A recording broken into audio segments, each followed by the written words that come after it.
Ready for it. Thrilled for it. Presenting Franks with Turbo Booster Jet Engine. Nexa.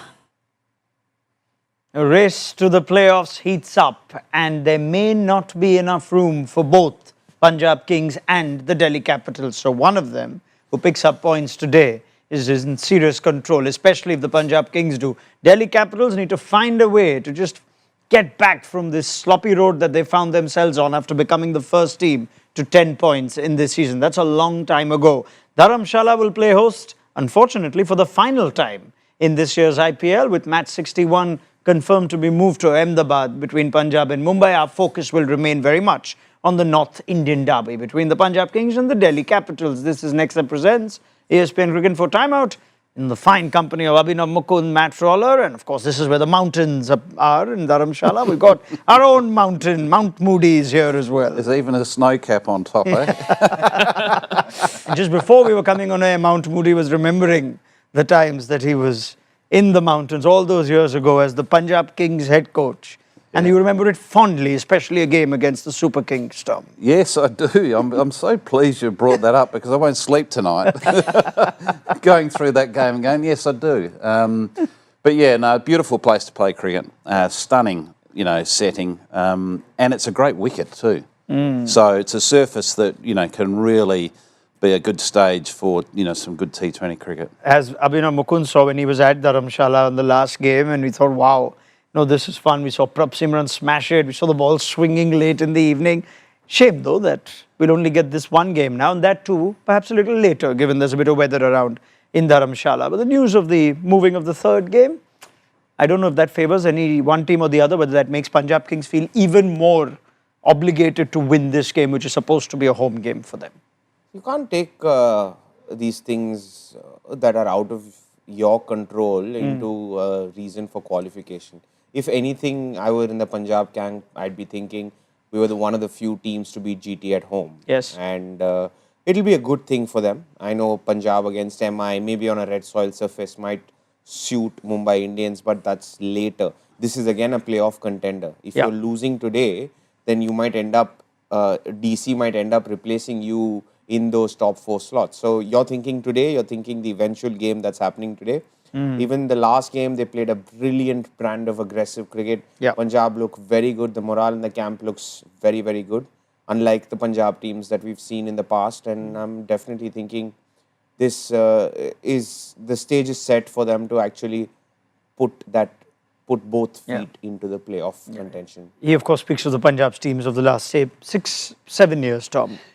It's been 10 years since they qualified. Before that. No, I'm just trying to remove Tom's years as Punjab coach and making sure Abhi's not... I only remember Tom's years at SRH. See, there we are. We remember winners. Tom Moody, title-winning coach at SRH. These two teams are not winners. But Punjab Kings certainly give us the impression, Matt, that, this is going to be a tough team to beat, not just for DC, but also for MI. On the other hand, Delhi Capitals. How many people saw this, if I can call it now, implosion coming, where they find themselves in this situation?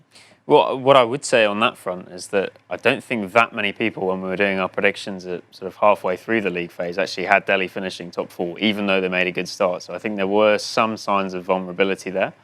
But yeah, I think it's a really exciting game tonight. There's some good subplots as well, with Ricky Ponting obviously having coached Delhi in the last auction cycle, taking them to a final previously and moving across to Punjab now. You've also got, if you think of both captains, Shreyas Iyer used to be a Delhi player himself, and same with Axar, vice versa. He used to play for the Kings 11 back in the day. So lots of incentives from a personal point of view, as well as the obvious team big picture. I like how you go into these Rahul. X's and whatnot. Did you say... the biggest of them Did you say the... I was going to say the K word or the L word or the R word. The KLR word. Yes. Because KL Rahul against Punjab Kings is always a story in itself. And they do need a KL Rahul to fire, though. Some of their big boys have gone a little bit quiet, and that has coincided with their run of form, hasn't it? Yeah, I mean, KL is obviously one of those. You'd say Mitchell Starc started the season really well and has tailed off a little bit. Similar story with Kuldeep Yadav as well for Delhi. And if those three are performing at their best, you'd think they're a side that's very, very hard to beat, but they haven't quite been in the last 7 games, and they've only won 2 of those plus a no result.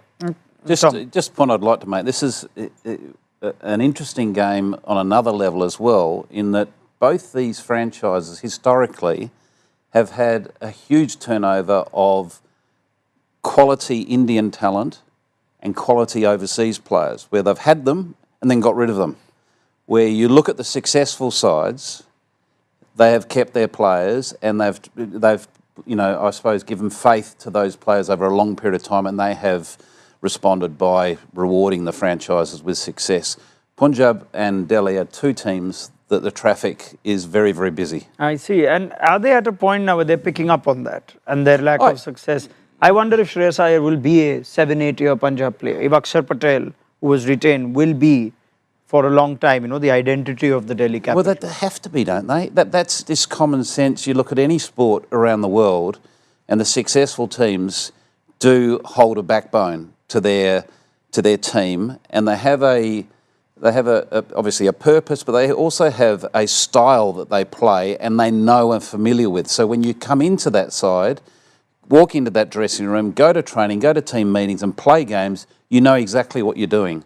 It's not just a scattergun approach. There's a real predictable style that they play, and they build their squads based on that. Yeah, I think all championship teams you can think of like that. Yes, Abhi, yeah, please. sorry. Please. It's just basically, it's almost synonymous with dual or multiple ownership teams, right? This pattern of players being let go in a cycle where Delhi Capitals again is a dual ownership team. Yeah. Punjab Kings have got multiple owners. Hence, but if you look at the teams that have just one single owner, barring KKR also have a group of owners. But it's very synonymous, this trend where they let go of an entire revamp suddenly just happens, and the main players just are gone. And Punjab has been on and off field as well. I think if you look at the number of different DOCs and head coaches that they've had in the 10 years or so since they actually reached the playoffs, it's there's hardly been anyone who survived to a second season. I can count 5 in this office right now. I was just going to say, we've had 4 on the couch.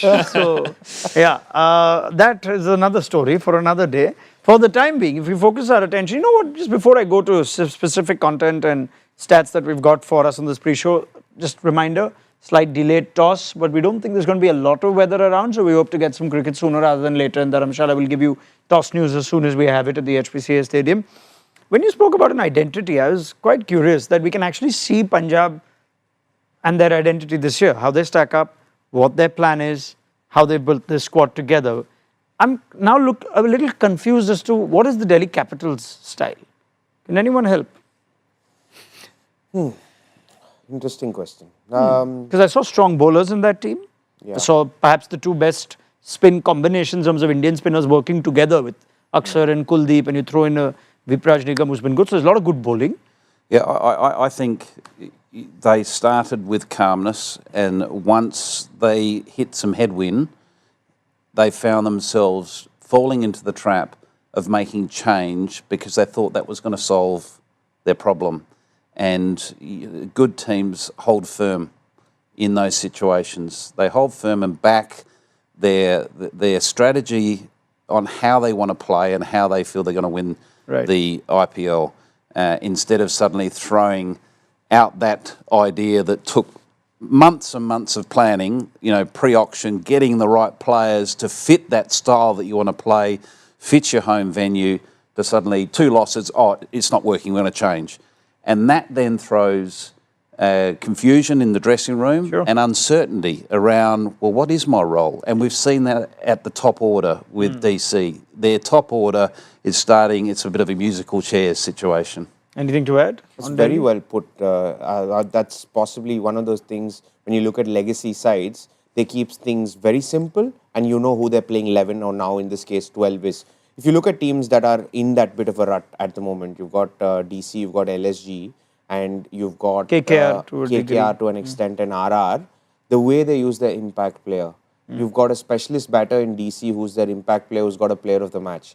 LSG is also the same case. You don't know who's going to come out as their impact player. It could be anyone. Yeah. Punjab are also going through that. I think they've corrected it to an extent where now they're playing Stoinis and Omarzai, and Vaishak Vijay Kumar or Yash Thakur could be their impact player, and not just breaking, okay, in case we have a collapse, we bring in a batter. In case we have, there's no Yeah, I think the two teams, that RR, DC and LSG were having this problem throughout. The Ayush Badoni's thing was not making sense. Yes. Ashutosh for Delhi and then RR too. I can't understand it, but please carry on, yeah. Yeah, so that's exactly that, and that brings in a bit of uncertainty to Tom's point in a dressing room. And I think there's going to be a couple of changes today. I won't be surprised if Sadiqullah Atal just walks into that team at the start if that's required. As much as I love the guy, unfortunately, as much as Karun Nair's return to the IPL made such a big noise, his returns have diminished after that, and I think he might find himself out of that side, and they'll go back to that winning combination of that first 5-6 games. So Sadiqullah Atal, we know, is a talented young Afghan left-hand bat. So gives him a left-hander at the top, which Porel, if they're not opening with him, they lack. I was curious to know about this, the amount of changes that have been activated in the last 3 or 4 days. And CSK set the template here, but they genuinely had to put in players that could do something. But here now, I think Rajasthan have named 2 today, 2 South Africans that have come in. And Atal, who comes in today, could play straight away walk in. And he, of course, is the replacement for Harry Brook. Yeah. So they scouted the whole world for 2 months and then finally found somebody from a neighbouring country as the replacement. Yeah, I think it's been an interesting situation this year with replacements because of the fact that you've had another big T20 league going on at the same time in the PSL. And that has obviously changed the quality of the market in terms of who's available, just because other players have already signed contracts. And also you have a bit of a rule change this year in that teams are allowed to sign up until their 12th match, whereas previously it's only been until about the halfway point of the league stage. So I think there probably have been slightly more replacements, but I think that has also been partly due to the unique circumstances. I mean, it's odd, isn't it, that Brook pulled out in sort of early March, I think, of this tournament and has only been replaced yesterday officially or 2 days ago. You might know this, Matt, but does the replacement have the choice to go back into the auction year 2, or does the franchise have the right to hold them regardless through this cycle? My understanding is it's the usual situation in that a franchise has the option to retain, assuming the player agrees to it. So I think so the player cannot agree and say thank you, but no thank you, I'm going to go into the auction. The player power has always been there. The final right is not with the franchise but the player. But there's going to be pressure, isn't there? Particularly on the younger players, the younger Indian players that have come in under those circumstances.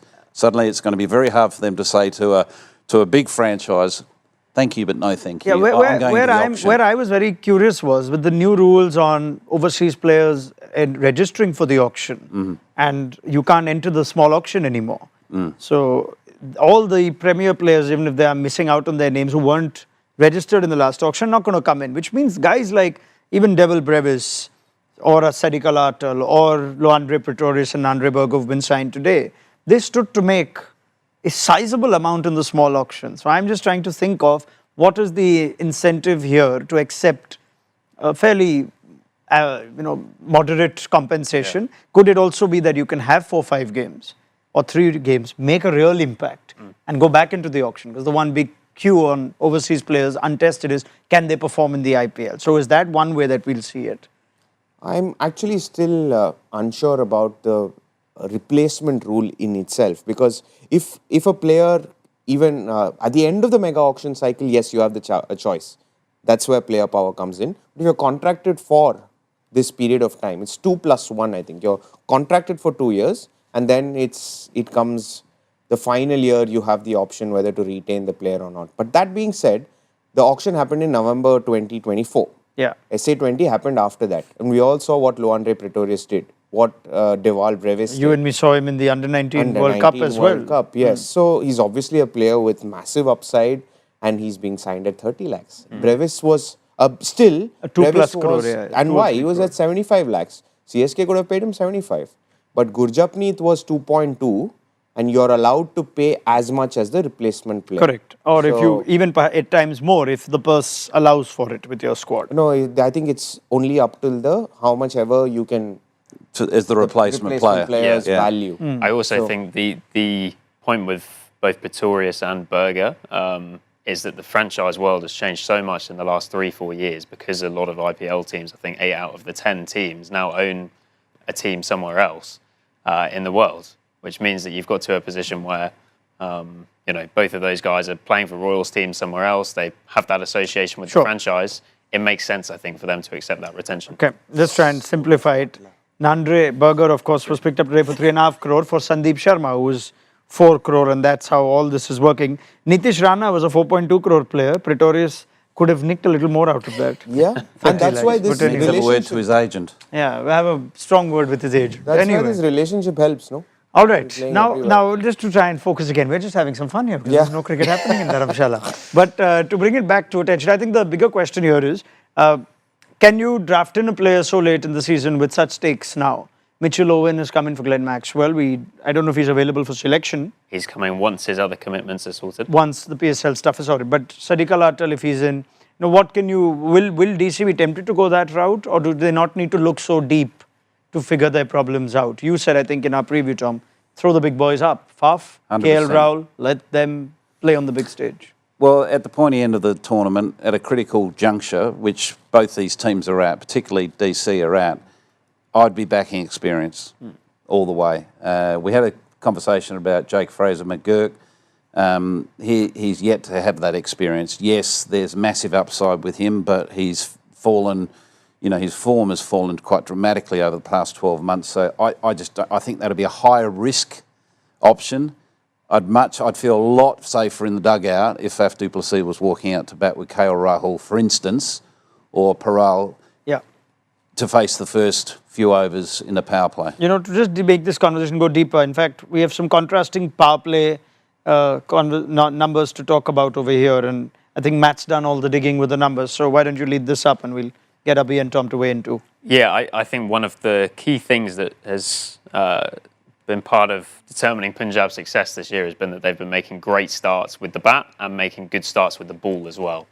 So if you just compare the two teams tonight in terms of key metrics in the power play specifically, Punjab's second quickest scorers in the power play, 10.2 runs per over.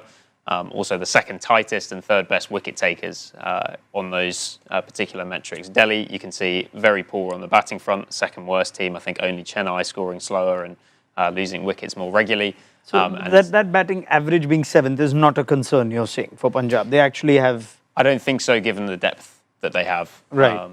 in particular. And also, it's not like the number is 22, it's still 35. I think Correct. it's pretty healthy. But I think that's been a real key to Punjab's success. I was actually digging through and working out how many power plays they've won in terms of the scoring comparisons. And they've won the power play in 8 games out of 10. For Delhi, that's only 5 out of 10. Delhi actually, in the first few games when they went on that big winning streak at the start, they won the first 4. They lost the power play in 3 of those games, but made it up because Kuldeep was very good through the middle, and their middle order was good, led by KL coming in at number 4. But as the season's worn on, I feel like those poor starts have caught up with them a bit, and they've not had the same success. But if we look at sort of across the league and which batters in particular are performing best in the power play, you can see the impact that those 2 uncapped guys have had, Prabh Simran Singh and Priyansh Arya. 3rd and 4th in terms of most power play runs this season. And with the ball, it's a similar story. They've had one big performer in Arshdeep Singh, who's right up there in terms of most wickets. And that's despite the fact that he's had a few different roles. They've been willing to change who opens the bowling, depending on the specific matchups on the day. But Arshdeep has really come into his own, particularly in that last game. Best economy rate in the power play as well, so Arshdeep's been bang on. Right. That is the contrast where Punjab have good starts with bat and ball, Delhi don't. Yeah, and that's exactly where they're losing their games. And they didn't have... I think they banked a lot on Fraser McGurk to come good. And knowing the intel on the fact that he's had a shocker over last 12, 14 months, I think they went hard for him based on, okay, in the IPL in India, he's done well for us, so let's just go with him. Yeah. And they ended up getting Mitch Starc. And then what happened was an interesting phase where they tried to bid for almost all Indian bowlers. Whoever we get, we'll try and make do. Unfortunately for them, they ended up getting a lot of middle overs to death specialists. So if you look at Mukesh Kumar, he's bowled primarily in the second half of the game. Last year also he did the same role. Mohit Sharma has done that ever since he's come back into the IPL, he's only bowled after the 10th. Correct. Natarajan's quite similar as well. He is one of those who ends up bowling. So they've had to bring in Chamira to sort of get those power play overs. If there are two right-handers playing, Akshar Patel comes in with the new ball. But you don't have a second good power play bowler. And to Tom's point, doesn't have a second good power play batter now. So then maybe shift KL and keep things simple. Bring Ashutosh Sharma into your top 6 if they're going with 11. So Faf and KL open, Abhishek Patel bats at 3, Akshar, Stubbs, Ashutosh Sharma, Vipraj Nigam is your top 7. I wonder how much of this can be solved when you actually have at least international experience world-class players. I think Mitch Stark's power play wicket-taking ability is also dropped from the first few games to now. And then you've got Faf du Plessis there. I don't know if it's fair to expect Faf du Plessis to still be what he was last year for RCB, this year for Delhi. But when you've got those guys, somewhere do you empathize with the management that we've got the personnel to fix this, but our senior players are also not necessarily pulling us out of the problem. Faf had an injury, didn't he? Yeah. So, he's had a halted sort of start. So I'd be backing him, and they clearly got him out of the auction as insurance. Yes. A senior player, highly regarded leader, great thinker of the game. So perfect for that dressing room, whether he's in the 11 or not in the 11. Who knows? He may not have been if Harry Brook was fit in the plans. So that just was an afterthought. Yeah, absolutely. So I'd be just, as I said, I'd be just front-loading all the experience in this situation, because it's a higher risk approach going the other way, and it's not the time for high risk. You can play that high risk strategy when you've got many teams behind you and you're leading the pack, or at the start of the season when you're trying to find something out. But it's not the time now. I feel like the other big thing in terms of this power play conversation is that it's had an effect on the middle order, because we saw the freedom that KL Rahul was batting with in their first few games, and it really feels like it's dried up completely. And I think that's partly because they keep getting off to such poor starts. I mean, he finds himself walking in the second or third over against Sunrisers a couple of nights ago. And I think that it does seem to put that added pressure on the middle order that as a result of their poor starts. Well, it's easier to walk out to bat when it's 0 for 0 and the first ball hasn't been bowled than walking in when it's 2 for 10. So regardless of the quality of the player or not. And I'm sure it'd be interesting to have this conversation with KL Rahul, but I'm sure if you gave him the option, he would take the opening ticket. Do you agree with that? I think they had a conversation with him before the start of the season and said, this is the best place for you, what do you think? And he must have agreed. And suddenly against CSK, he opened the batting for one game because it was a makeshift sort of situation. They dropped him back down. I'm not sure what the conversation was there, but it also tends to, again, you're looking at players who want to get back into the Indian side, and you're thinking the top 3 is looking so good for the country at the moment. Maybe I can sneak in at 4 possibly as a wicket-keeper bat. So maybe... But that's flawed in itself. That thinking's flawed in itself. Yeah, because but I'm just shooting I know you are. No, but it's...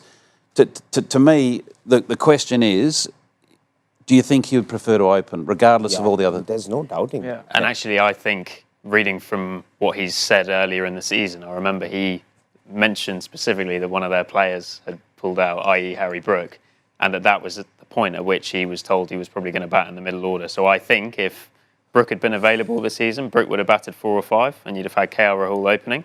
And as a result of that not happening, they changed the plan to Faf opening with Fraser McGurk, and KL came down to 4. So I mean, this is where I genuinely believe this is when you franchise. This is where the captain, coach, if you want to throw in the mentor as well, unless he's on holiday, but if you can throw in the mentor there as well. This is where you earn the big bucks. You make strategic decisions, looking at the space of the tournament and your own team when your playoffs are on the line. So this is where I'd love to get some insights. Having Tom, you worked with Hemang Badani, Matt, you know KP well, you recently interviewed him as well. And putting all these things together, this is where you really need someone to make the call that'll either give you the best chance to get to the playoffs, or more mistakes and one problem leading to another. Well, I think firstly, what is your blueprint? What was it before the first game of this year's IPL, or before the auction for that matter? Sure. What is your blueprint? Let's stick to that blueprint and work around the highs and lows that comes with a tournament. You know, you're going to have injuries, yes. You're going to have players pulling out for whatever reasons. You're going to have players out of form, but you've got to still try to stick to your blueprint, to what you believe is the right way to play to win the IPL, instead of chasing a blueprint that's going to work. You know, you've got to have one to start with, stick with it, and make the adjustments that is true to what you believe was the right thing to do pre-auction before the start of the tournament. Can you speculate what that blueprint is for this team with the players that they have? I looked at their squad at the start of the tournament. I thought they had one of the strongest squads. I thought they had a really good auction. Yeah, the Harry Brook thing was disappointing, but you know, you're hanging on to a very flimsy branch thinking he was going to be the difference between winning and losing an IPL. You know, he hasn't yet really done it in the IPL. Sure. There's no question he's an outstanding player, you know, a player that we're going to enjoy watching for many years ahead. But you can't sort of hang your hat on him, his absence being, oh, that's why we've fallen in a hole.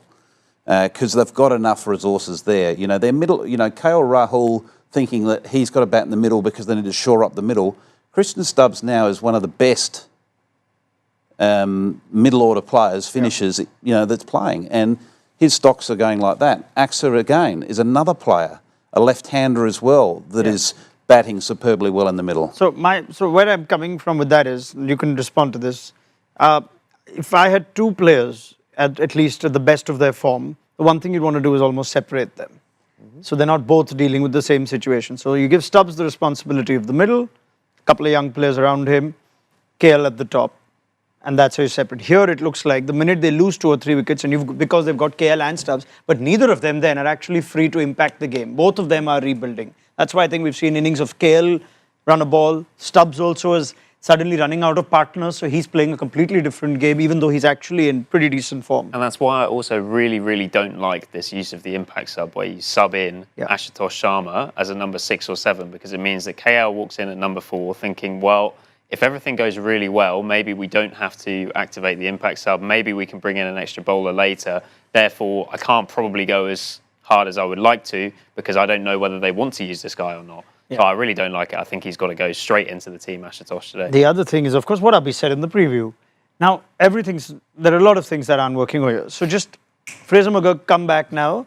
This is appraisal season, appraisal time. You want to get on that retention next year? You want to go into the auction? Come on, smash it around in Dharamsala. Yeah, very big danger of, in fact, putting my neck out there with all the teams being so heavy on data. If he's not going to get runs in the IPL, and goes back into the auction, teams may think, why take a punt on him again? Because he's had a shocking last 12, 14 months and everybody is aware of it.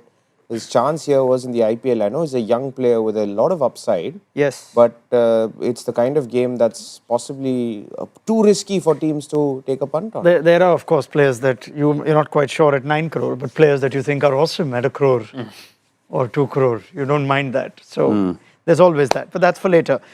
Just telling you, while we were enjoying, as if we're all in Tom's living room, lavish living room in Western Australia, in his mansion now, built with a bonus of 200 winning campaigns. We forgot to tell you that it's pouring in Dharamshala. So I do apologize for not giving you any more updates, because there isn't anything really to say. We do hope that we get a little more play soon, but I'm going to have a quick chat on how the weather might also impact the thought process. Dharamshala, you were there, Abhi, not a venue for spinners. Numbers back that up as well. Delhi rely heavily on spinners. They play as many as 3, if you count Vipraj Nigam along with Kuldeep and Axar. Do they anyway come here thinking about whether that's not going to be effective and how that affects the makeup of our team? And now with the rain, whether that can be further influenced? I think they'll still go with Axar and Kuldeep. Might think of leaving out Vipraj Nigam or playing him as a pure batter. They'll still end up with that because Kuldeep's been exceptional in all conditions. He knows how to work his way around the whole condition thing. He's had phenomenal numbers. I think Axar will be very prudent in his own usage, but they've got to play proper 2 Indian seamers. Sure. They've got to play Mukesh and Natarajan. There's hardly any assistance for spinners. It gets really wet.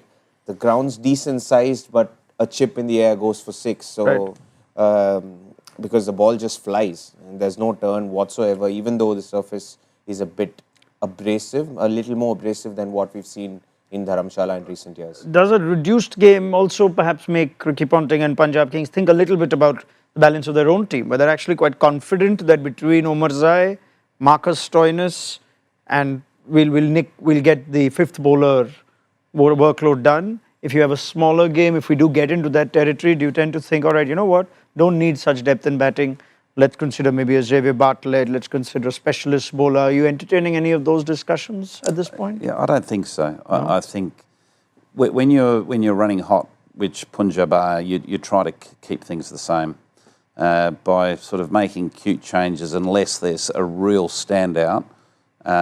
It only sort of throws the team and the thought process of the team. They've got the luxury of, you know, they're running confident. They've got a great balance in their side, and you know they've still got players to fire. You know, Stoinis, he's a big player, and 100%. He hasn't really fired for them yet. So, you know, he's probably going to, you know, Ricky Ponting's probably backing on him coming good towards this, you know, last couple of weeks. Okay, last question before we wrap things up. It was Lucknow. I think Pant decided to bat first at Dharamshala. No, it's the other way around. Shreyas decided to bat first. No, Pant put Punjab in and said it's a chasing ground. Yeah, that's what happened. Yes. Is it a chasing ground? Because the ball swung late in the evening a lot more. It is. They ended up getting 200 after being 60 odd for 5-6. It's very hard to defend. It became wet by the time we, what was about 9:30. There was proper dew around, even though so today with the rain, it becomes even more. Players were slipping around. Yeah. There's no grip on the ball in spite of having changed the ball, and the ball comes on beautifully at night. So toss could be a big factor in today's game, especially if we lose a few overs? Definitely a shortened game. Yeah. It's massive. You want to be batting second because, you know, you could be chasing, you know, something that's very much in your favour with 10 wickets in hand. It's a funny one. I was thinking of that game of the Wankhede the other night, which was... It was a very strange one in terms of who the toss ended up suiting, because you had that period of play where the pitch was getting pretty damp, it felt like, when Mumbai were right on top, and they suddenly had great bowling conditions. But then right at the end, Gujarat probably got the better of DLS, I'd say, with that last over equation. I mean, GT played that whole game with the advantage of knowing what's in front of them. So I would certainly say that GT had the benefit of the toss. And in the RCB Punjab game, the shortened game there, it was a complete blowout by RCB at the Chinnaswamy. So. And that's actually, when we were talking about team changes, Punjab might have that in the back of their mind, that RCB made that decision, you remember, to drop Padikal. Yes. And ended up being a night where they probably could have used him more than ever. Yeah, absolutely. And they're getting Manoj Banda again at 7 and all that. Yep, all these things that tend to affect conversations in the dugout. But right now we wait patiently as Dharamshala's weather improves. It has improved marginally, where the rain has stopped, ground staff working hard, umpires checking things out. So hopefully we'll get some cricket, we'll get a first innings, and once we have that, we'll be back to pick up on anything that we might have missed out on. Our next presents ESPN Cricket for Time Out. Big thank you to Tom Moody, to Abhinav Mukund, as well as to Matt Roller. And while you've just got time on your hands like us, why don't you check out what our Fab 4 of our next presents ESPN Cricket for Crickcaster have for you. Palak Sharma has been busy, so this is what she's got for us.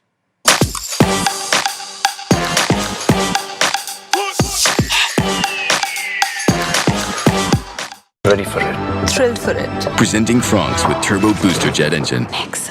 आज एक ऐसी कहानी मैं आपको दिखाने के लिए जा रही हूँ दिल्ली की Dronacharya cricket academy and I am travelling in this Maruti Suzuki Fronx with its stylish aerodynamic and spotty design.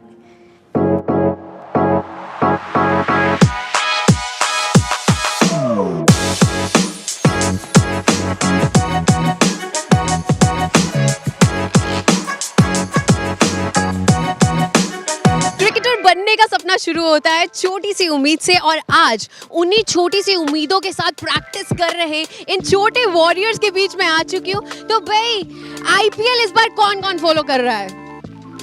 अच्छा, तो मुझे बताओ कि इस बार आईपीएल से क्या इम्पैक्ट या किस तरह की शेप जो है वो आप सीख रहे हो? विराट कोहली को देख के, वो जो पंजाब किंग के साथ मैच था उसमें विराट कोहली ने बहुत ज़्यादा एग्रेसिवनेस दिखाई थी, वो बहुत अच्छी लगी थी. मैं बाकी चीज़ें नोट नहीं करती, मैं ये देखती हूँ प्लेयर्स कैसे खेल रहे हैं और कैसे मेरे को आगे बढ़ना चाहिए. ये बच्चे अभी सिर्फ शुरुआत कर रहे हैं, लेकिन इनकी आंखों में वो चमक है जो कहती है कि एक दिन ये अपनी मंजिल जरूर पाएंगे.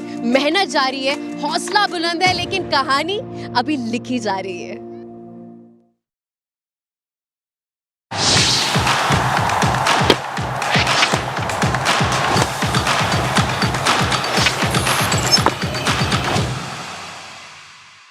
Ready for it. Thrilled for it. Presenting France